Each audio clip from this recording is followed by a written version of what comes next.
beginning, it sure as hell didn't mean much to me. I was happy as a pig just test flying jets. As for rockets, they weren't for flying, they were for fireworks. But it all changed pretty damn quick. We got into a race. Putting a man on a rocket became the most important thing in the world. And I figured it ought to be me. That's the test pilot's nature. He wants to be first. The finish line. That's what the moon was. A brand new runway. Fate, luck, the Russians, whatever it was, it put us in the spotlight. And flying the thing was only half the job. The other half was making it look easy. And that's the part no one saw. It was never easy, never safe, never routine. I guarantee you never heard the real story. It was a hell of a ride. Listen, Tranquility Base here. The Eagle has landed.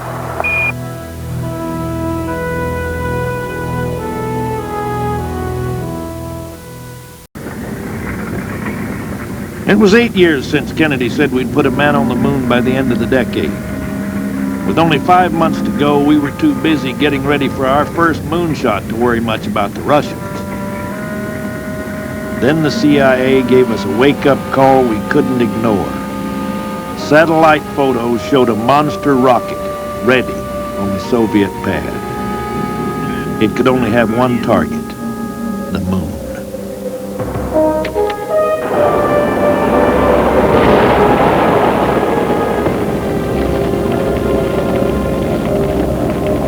"24 hours later, the rocket was gone, blown up on the pad.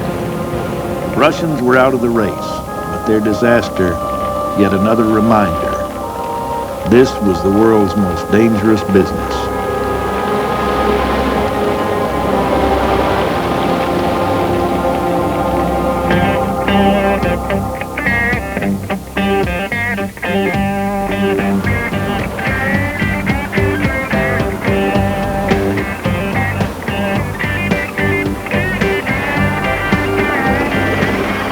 Summer '69, but this isn't Woodstock.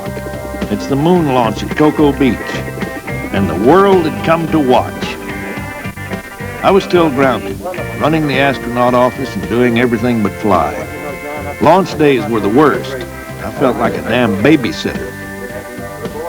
On July 16th, 1969, the routine was the same. Wake 'em up, feed 'em, stick 'em on the bus. Only this crew was going to the moon. It killed me. I could send anyone up there I wanted except for me and my buddy Al Shepard. The program had come a long way since Al became the first American in space, but he and I still had only 15 minutes of space time between us, and they were all his. Al's dizziness and my rough running heart meant we weren't going anywhere. T-minus 15 seconds. Guidance is internal. 12, 11, 10, 9. Ignition sequence start. 6.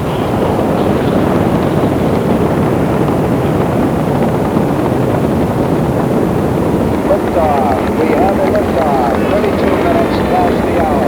Liftoff on Apollo 11. Good luck and Godspeed. The liftoff went great, but we'd done those before. It was the landing we were worried about. That was no sure thing. But if 11 fails to land on the moon, 12 will do it, or 13. We were determined to get there before 1970. Apollo 11, this is Houston. You are confirmed to go for orbit. In mission control, I looked over at Al, and we both had the same thought. That should be me up there. Obviously, I think every one of us wanted to land on the moon. That's what we were there for. NASA could stop me from riding rockets, but they couldn't keep me from flying. Competition was always hot for space flights, but when I was selecting crews for the first moonshots, I had guys lining up to co-pilot my jet, impress me with their skills. But not that I'm suggesting for a minute they were kissing my ass. Everybody knew who you had to impress, but it was hard to figure out how. It was dog eat dog.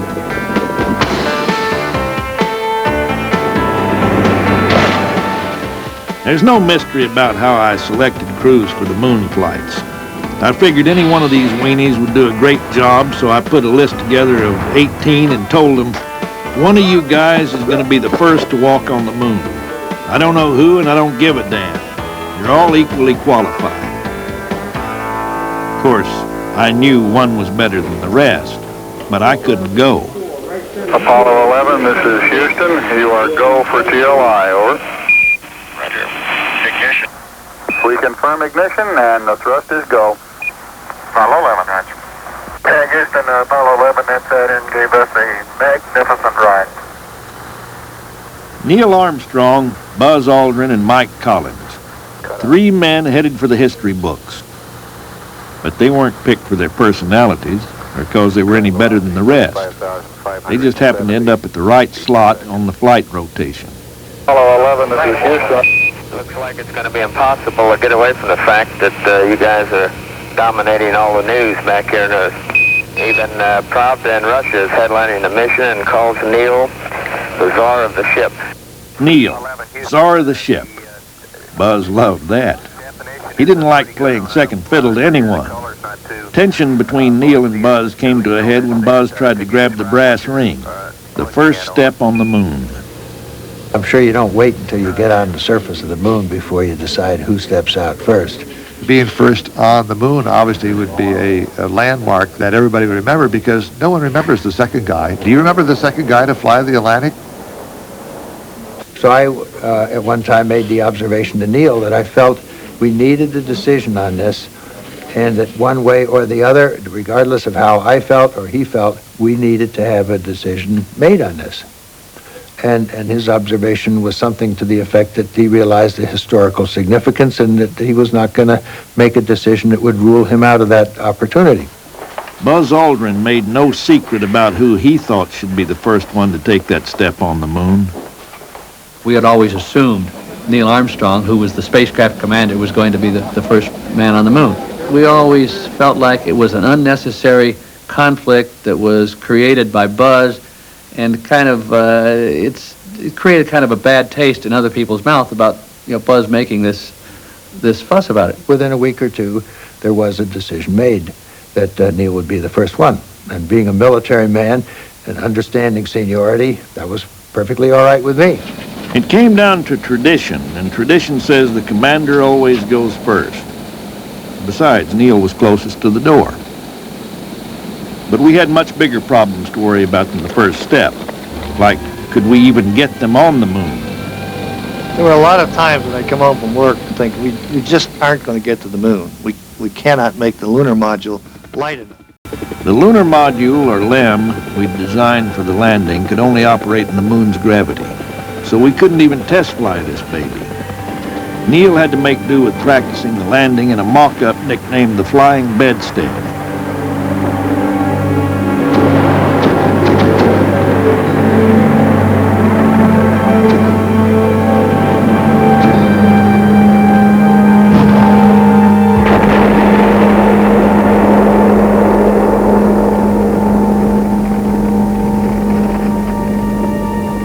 Morale hit an all-time low when the bedstead went out of control, and Armstrong ejected with only 1 second to spare. 11, this is Houston. You are go for LOI, over. Roger. Go for LOI. All your systems are looking good. Everything looks okay up here. Going around the corner, we'll see you on the other side, over. Roger. Got them both. And go ahead. Now, the actual descent, I called the team together and told them that, yeah, we had gone through a tough training period. We were really proud of these people here. We were about ready to sort of write into the history book that no matter what happened, good or bad, that day I was going to be with them. I was very proud of them, and let's go do it. Okay, all flight controllers going around the horn, gonna go for undocking. Capcom, we're go for undocking. Roger, Eagle, undock. This was the first time we'd ever attempted a landing in the LEM. At least, when we were testing jets, we could eject. If this thing went down, Neil and Buzz were going down with it. We'll monitor your Delta 8. Beautiful. You're a go to continue power descent. Okay, all flight controllers, go for landing. Retro. Go. Rhino. Go. Guidance. Go. Control. Go. Telcom. Go. GNC. Go. Econ. Go. Surgeon. Houston, you're go for landing, over. Roger, understand. Go for landing. 1201. 1201. Roger, 1201 alarm. 1201 alarm. 1201 alarm. The automatic pilot was dead. They were way off course, with a boulder field for a landing strip. Neil was winging it, hunting around for a place to touch down. And they were low on gas. Okay, we're go. We're go. Same tide. We're go. Into the ag, 47 degrees. Roger. Well, we get to 1 minute fuel remaining, and you'll hear on the voice uplink, you'll hear a very trite 60 seconds. 60 seconds. It was totally up to the crew from there on, and all you could do is Godspeed. You're sucking air, to put it bluntly. Forward. 30 seconds. Forward. By the time 30 seconds was called out, I knew that we were on the final descent. It just seemed like it was a long time. And without saying anything, I was just body English or whatever, trying to encourage Neil, bring it down, and let's get on the ground. 3.5 down, 9 forward. 5%. How many bites? 40 feet down, 2.5. Picking up some dust. Come on, boys, put her down. That's looking good, down 1/2. 4 forward, drift into the right level. Contact light.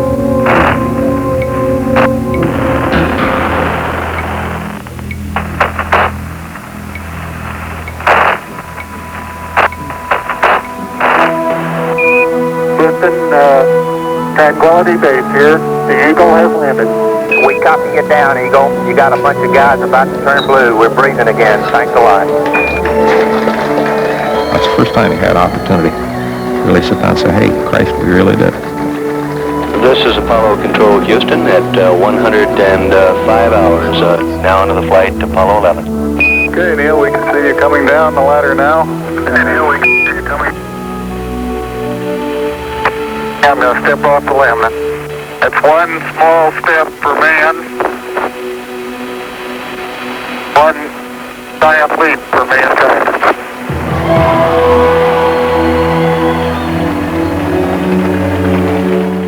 It's progressing beautifully. They've got the flag up now, and you can see the stars and stripes on the lunar. Flag up now. Beautiful, just beautiful. Probably the crucial decision was made in May of 1961 when President Kennedy said we're going to go to the moon in this decade. If he hadn't done that, we might still be horsing around trying to get to the moon. I always thought I should have had something profound to say that night to the troops, but the truth is I walked out, looked up at the moon, and thought, those are 2 lucky sons of bitches up there.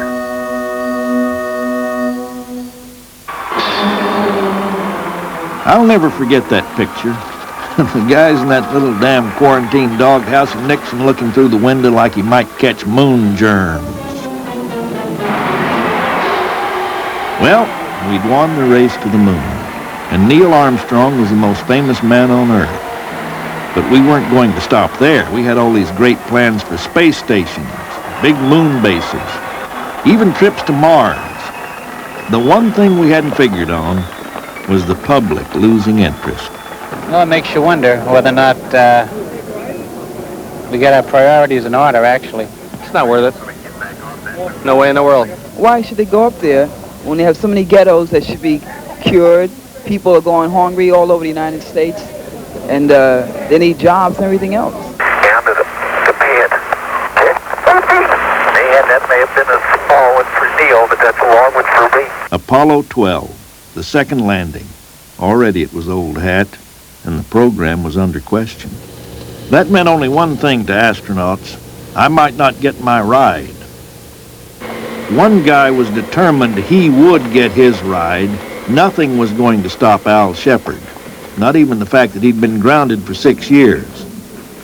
I had tried everything that I knew of to figure out a way to cure the Meniere's syndrome. Just absolutely almost at my wit's end when one day Stafford came in and said, you know, Al, I've just been talking to a friend of mine who's involved in the ear business. He's with a clinic in Los Angeles. They've been experimenting with a surgical cure for many years. I said, Tom, I am on my way. Al didn't tell me he was having the operation. First I knew of it, he was knocking at my door saying he was good to go.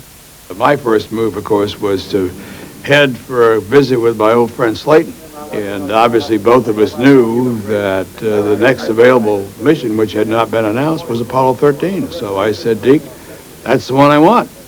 And Deke said, I think we can work it out. As I recall, the crew tentatively had been assigned for Apollo 13. I frankly don't remember who they were, but I'm sure they were qualified guys. And disappointed. And disappointed. How in the hell did he pull that one off? But to get a flight like that, unreal.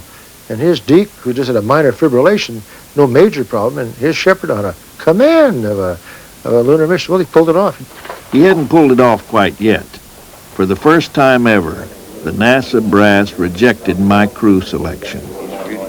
Deke came to me and said, you know, Al's been grounded for some time, and we want to make sure that he gets plenty of training before he goes on this flight.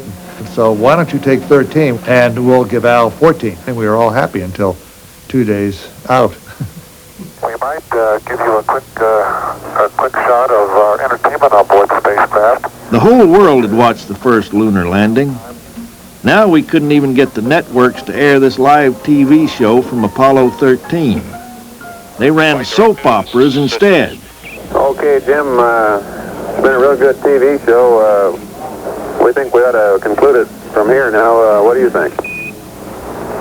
Roger, sounds good, and this is the crew of Apollo 13. Wish everybody there a nice evening, and... Hey, Houston, we've had a problem here. Say again, please. Houston, we've had a problem. Main B bus undervolt. Roger, main B undervolt. Stand by. First an explosion, now they're losing all their power. Flight, I've got a feeling we've lost 2 fuel cells.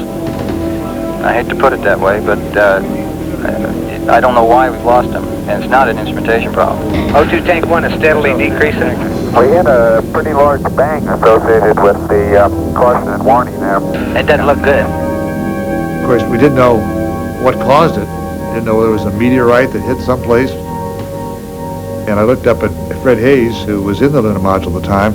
I could tell from his expression he didn't know what caused it. And it looks to me, looking out the hatch, that we are venting something. We are venting something out into space. I looked out the left-hand window, and it dawned on me that this was oxygen. Didn't take much intelligence on my part to realize that. And that's when the old lead weight went down to the bottom of my stomach.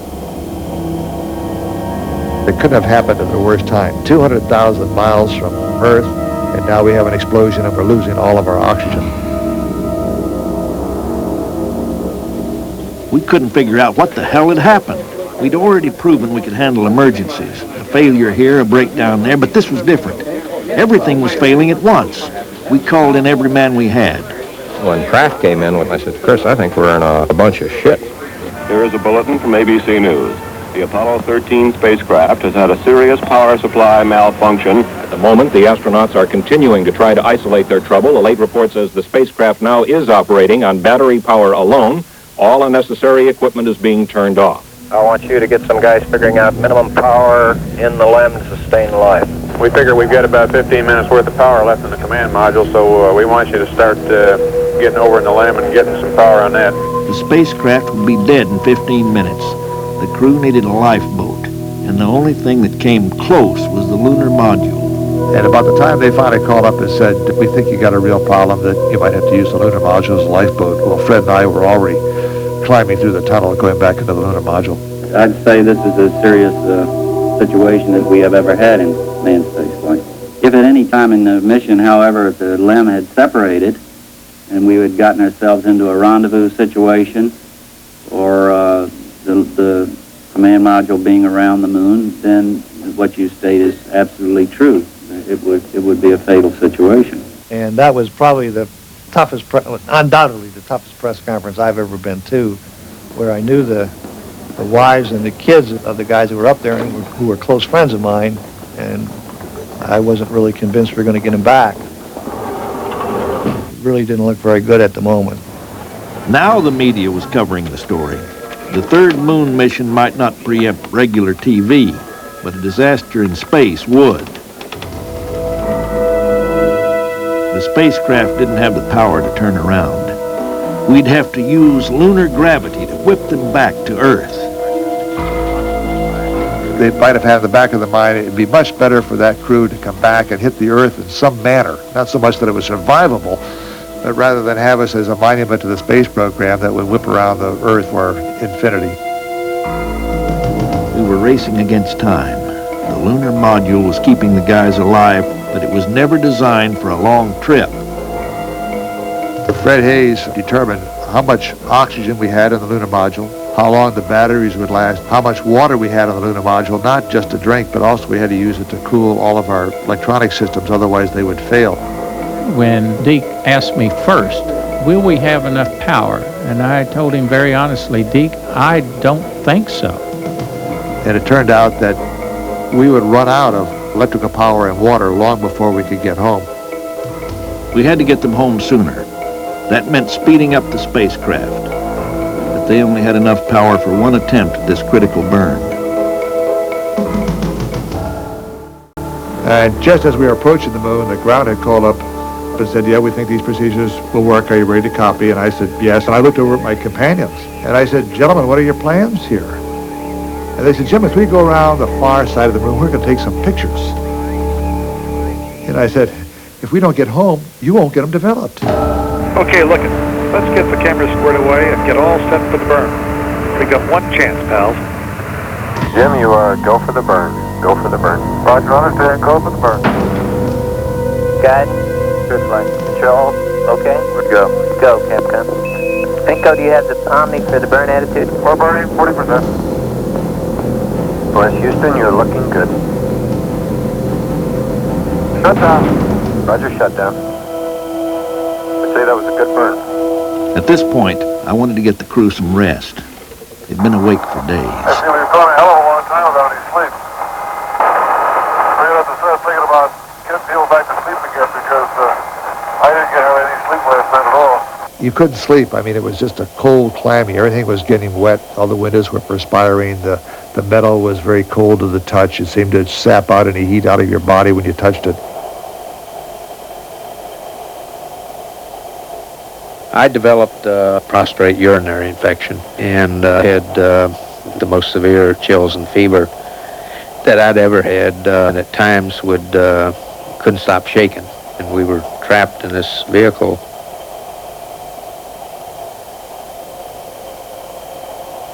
It was amazing the amount of isolation we had in the spacecraft and not realizing the impact of our crises it had back on Earth. You know, we knew we were in trouble. We talked to Houston, but they never relayed back, you know, that the whole world was glued to their TV sets.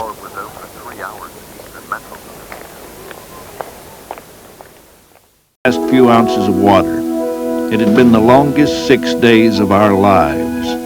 Now they had to leave the lifeboat and land the crippled spacecraft.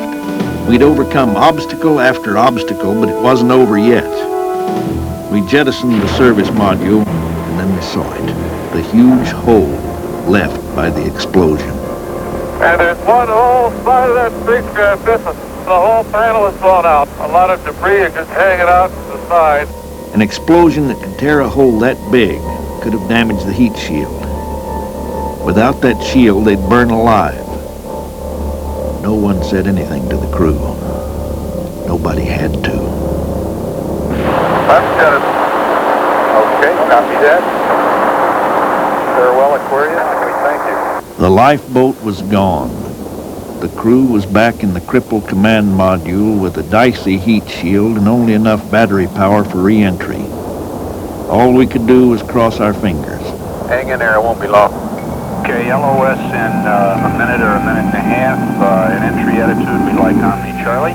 And if there's a time when you died 1,000 deaths, it was wading through that period of time when it was just up to the crew and the good work that you'd done before. And there was no more help you could, nothing you could do. I mean, you were helpless.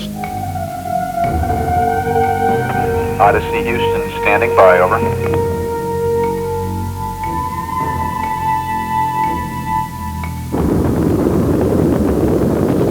And then finally there's that vast relief where you just finally see the spacecraft on TV, you see the shoots blossom out. Oh, yeah, your shoots look good.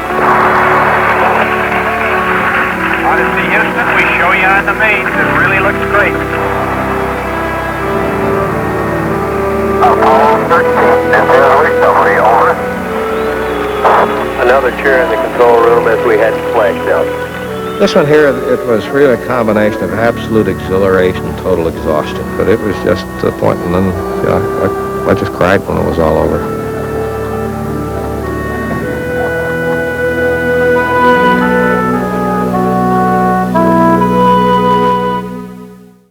My interest in aviation goes all the way back to Lindbergh.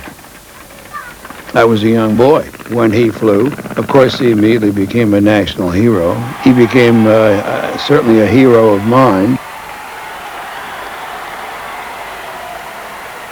Al Shepard was selected to carry the national image on our first flight in space after we had been shot down by Gagarin.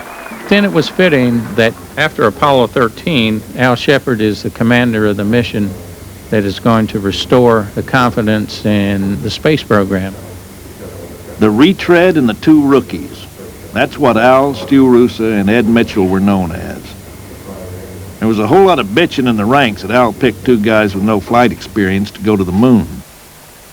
Everybody thought we were the three rookies. And in all of my private conversations with Stu and Ed, it was, fellas, we're going to land closer, we're going to bring back the best rocks, we're going to fly the best goddamn lunar mission that's ever been flown. No one ever fought harder to get a flight assignment than Al Shepard.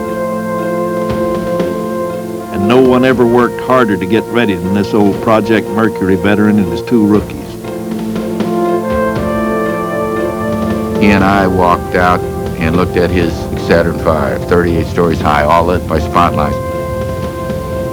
And I've often related that moment to a time 10 years previous when I was a young lieutenant getting up at 1 and 2 o'clock in the morning to watch this guy named Alan Shepard jump on top of a rocket and blast off into space. And here I was 10 years later standing next to that same man. He was going to go to the moon the next morning. You know, how many people can say that? After years of frustration from watching others take their trip into space, Shepard was finally getting his chance. America's first man in space was going to the moon. 20 seconds, the guidance system now going internal. 15, 14, 13, 12, 11, 10, 9, 8. Ignition sequence start. Launch commit. Liftoff. We have liftoff from Apollo 14. The tower is clear. 3 minutes past the hour. Shepard reports roll program completed. Pitch profile still in progress. Okay, we're 1 Bravo. Status check in mission control. Coming up all greens on the flight director's console. In Houston, everything looks good here on the ground.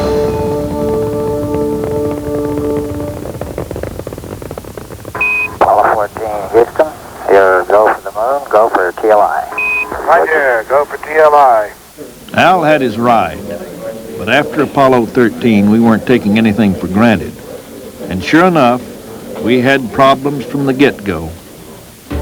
The first major function on the flight, of course, was to dock with the lunar module and be on our way. Right, Houston, we're about to dock.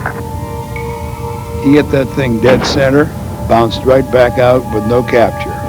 Okay, Houston, we've hit it twice. If they couldn't dock, we'd be coming right back home. The space program didn't need another failure.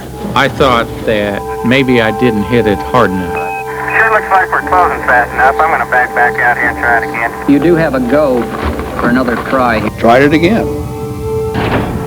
I hit it fairly hard on that next try. Ed made the comment, said, hey, let's don't run through it. Well, we better back off here and think about this one, Houston. That, of course, initially says, hey, you can't go to the moon. Al had waited too long to let a broken latch stand in his way. We were so target-oriented that we began thinking about all possible ways to correct the docking problem. And one obvious way which occurred to me immediately was the fact that we could do it manually. Al proposed to Houston that we put on our suits and depressurize the command module, and he would go outside and pull the two together. This would have been something totally unpracticed, pretty much on the cutting edge of a risky operation, to say the least. Of course, the immediate reaction on the ground was, well, that guy Shepard really wants to get there, doesn't he? We suggest you come in hard and fast and retract the arrow immediately. Roger, Ed. We got a very good picture. We got some, Houston. Roger, on a hard dock, Houston. Hit the hard dock. Roger, Al. That's great. Super job.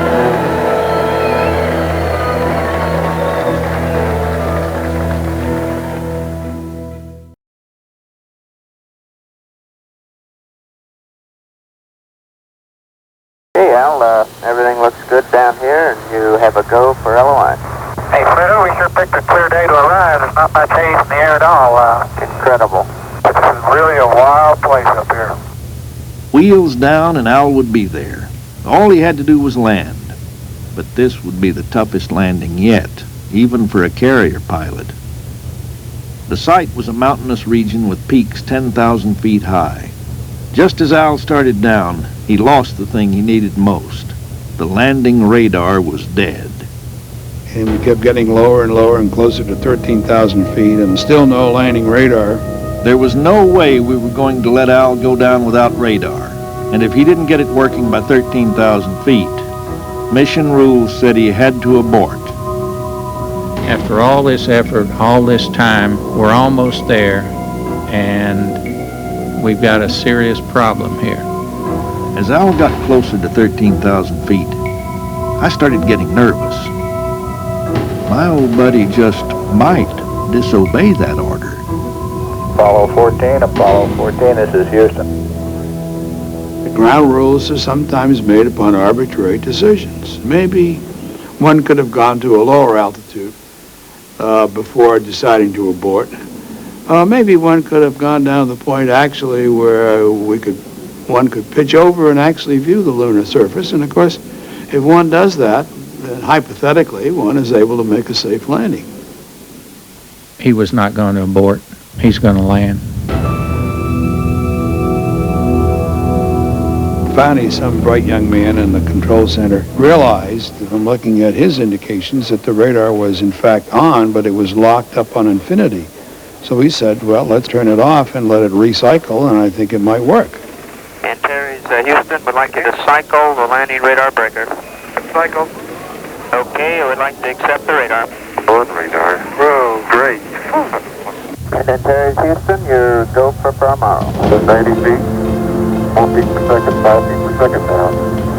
Okay, now, looking great. 60 seconds.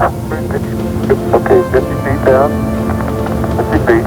In good shape, too. 50 feet per second, 40 feet, 3 feet per second, 30, 3 feet per second, looking great. 20 feet, 10, 3 feet per second, contact now. That was a beautiful one. Close, but other than that, we're in great shape. Right on the landing site. And Mitchell turned to me and said, Al, what were you going to do if the landing radar wasn't working by 13,000 feet? I looked at him and I said, Ed, you'll never know. Okay, Al, beautiful. We can see you coming down the ladder right now. It looks like you're about on the bottom step and on the surface. Bedford, old man. Okay, you're right. And it's been a long way, but we're here. So one of us had made it at least. And while I couldn't be in Al's shoes as he stood there on the moon, I understood better than anyone what it meant for him to be there. It had been a long build-up to finally reach the point where I was able to stand on the surface of the moon. It was an emotional moment for me. It was a sense of personal triumph, personal satisfaction. In a few moments of maybe patting myself on the back before it became obvious that we had to get back on schedule and get on with the job. Take a look at Paramaro. Take a look at Cone Crater, I should say. And it's a very impressive sight. Okay, what do you think's a good spot for the Alsep? Soil here is a bit firmer, I think. Almost 2 hours now, is that right, Fred? I don't know if Al came back with the best rocks, but he certainly came back with plenty of them. The mission had been a success, but Al wasn't quite done. There was one parting moonshot he wanted to make. Okay, Houston. In my left hand, I have a little white pellet that's familiar to millions of Americans. Drop it down. So I'm going to try a little sand trap shot here. That looked like a slice to me, Al. Miles and miles and miles. Maybe Al Shepard will tell us for the first time what the brand of that golf ball was he hit on the moon. Nice try, John. But I think the real thing is the truth of how far it went. We get all different stories on that. Crew of Antares is leaving Farmar Base. Roger, Al. Yeah. You and Ed did a great job. And with this closeout, Al Shepard, now at age 27 years, becomes the undisputed leader in time spent working on the moon. 3, 2, 1. 0. What a liftoff. And liftoff. Roger, ignition. When we left the moon, and that's such a beautiful sight where you're coming up off the moon and you're going so fast. I mean, it is so beautiful. And I said, Al, have you got something prophetic to say? And he looked over at me and he said, Stu, you know me better than that. And that's typical Al. One of the moments which I shall never forget occurred 3 weeks after the return from the moon. My father and I were just having a little brandy in the living room. And out of the blue, he said, do you remember when you first called us back in 1959 and said you were going to become an astronaut? I said, yes, sir. And he said, do you remember what I said? I said, yes, sir, I certainly do. You were not in favor of it. And he raised his glass and said, I was wrong. That's all he had to say.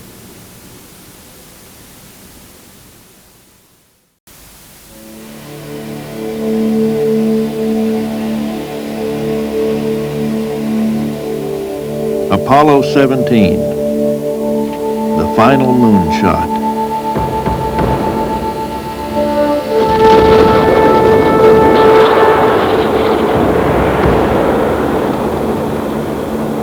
Not even Al Shepard could turn the tide of public opinion. His mission had been a success, but America had turned its back on the moon. Apollo missions 18, 19, and 20 were canceled. 17, Houston, you are go for orbit. Go for orbit. We knew that Apollo 17 was the end of Apollo. The press would never forget it. They kept saying, how does it feel to be the tail of the dog, or how does it feel to be part of the end? And, you know, guys were losing their jobs as a result of Apollo. As soon as we lifted off, all the Grumman crew got their pink slips. There was a feeling of profound disappointment that the program was ending. Of course, I was disappointed that I didn't get the chance to go to the moon, but more than that, we'd put together this tremendous team and technology. To stop it now just didn't make any sense. Historians will look back on this program and wonder why the United States, at the height of its technological achievement, just quit. Sure, I knew that I would be the last man of Apollo to walk on the moon, and it might be as long as 10 or 15 or 20 years. But truly, when I left the surface, I believed then, and I believe now, someone will be back someday. May the spirit of peace in which we came be reflected in the lives of all mankind. Those were the last official words spoken on the moon. Now, the unofficial words are about 10 seconds before Jack Schmidt and I lifted off, and I just looked over at Jack and I said, Jack, let's get this mother out of here. Proceeded. 3, 2, 1. Ignition. Right away, Houston. Vector good.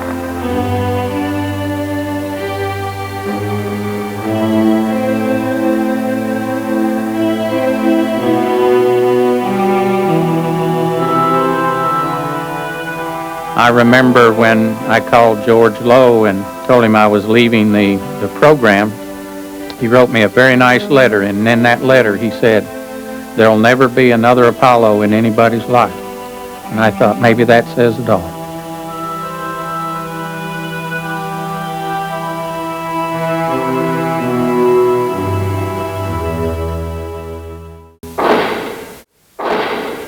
But the story's not over yet. There's one chapter left to be told, and it's mine. I always knew they were wrong about my heart, that one day I'd be able to say, Deke Slayton, astronaut. I knew I could have flown any one of those missions, but the docs got fixated on the fact that once in a while my heart skipped a beat. Then as suddenly as it started, the problem stopped. I had a bad cold and started taking vitamins by the handful. Then it hit me. My heart hadn't missed a beat in months. Of course, it wasn't easy convincing the NASA docs that vitamins could cure a heart fibrillation. We knew more about Deke Slayton's heart than any person we ever flew. And that goddamn doctor stood up in the meeting and said, well, we know we've said that before, but if he fibrillates on the pad, we're going to stop the count. And I fired that son of a bitch. When Deke was able to finally get approval to fly again, I was just so delighted for him, so happy. And I thought, well, this guy really wants to fly. He's even going to learn how to speak Russian so he can fly in space. Boris, All of us wanted to be first at something. Maybe there was some poetic justice there in Deke's case that he got to make the first joint mission with the Soviets. Talk about a Hollywood ending. My ride came right out of a movie, Marooned. It portrayed the Russians as the good guys saving 2 American astronauts stranded in space. This movie helped convince both countries that a joint mission was possible, even during the Cold War. I want to be a movie star. Alexei Leonov, cosmonaut, and my buddy. He was one of the guys we'd been competing against in the race to the moon. Now we were on the same team, training together, doing our bit to thaw out the Cold War.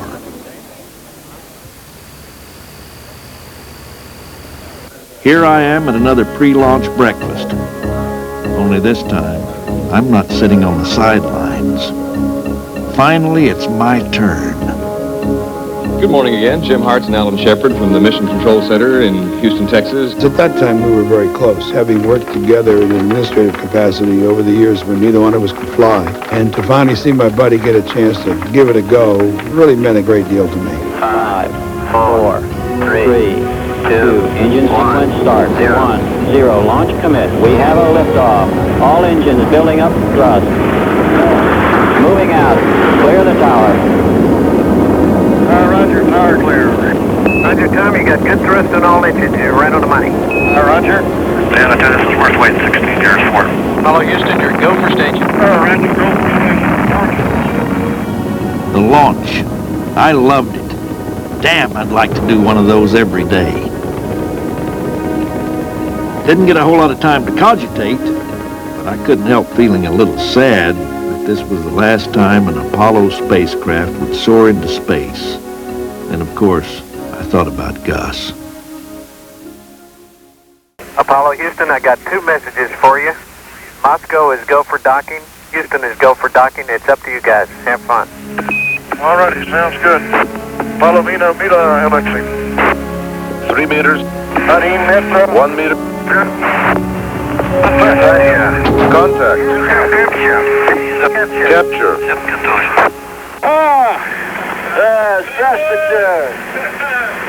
Got it. Here.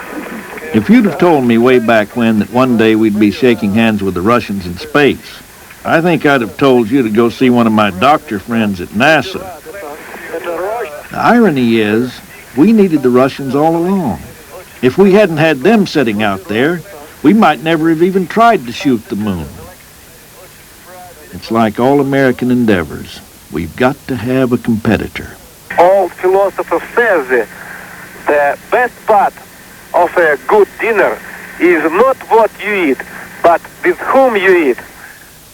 Let me call to express my very great admiration for your hard work, your total dedication in preparing for this first joint flight.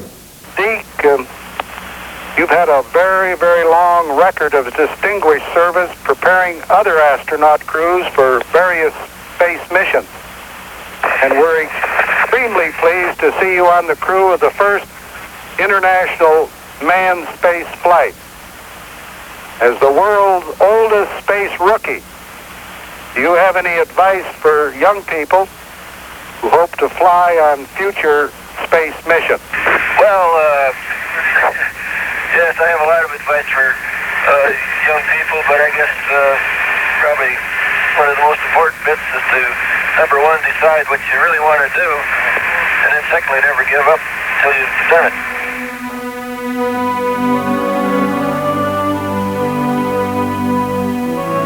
In the beginning, we didn't share a dream. We shared a drive to be the best. Farther, faster, higher. The creed we lived and died by. But who could have known it would take us so far? I feel so fortunate that I happened to be around at a time after hundreds of thousands of years when people, whether they moved out of a cave or not, looked up and looked at stars and things and wondered, what's up there? And we haven't gone very far yet. We're a tiny little distance off the Earth. But how lucky we are to have been around and to have been able to take part in some of those first little steps. We were test pilots at the right time, right place. We were rivals, friends, fellow travelers, some of the luckiest men who ever lived. Deke Slayton, astronaut, died of cancer in 1993 during the making of this series. His heart was strong until the end.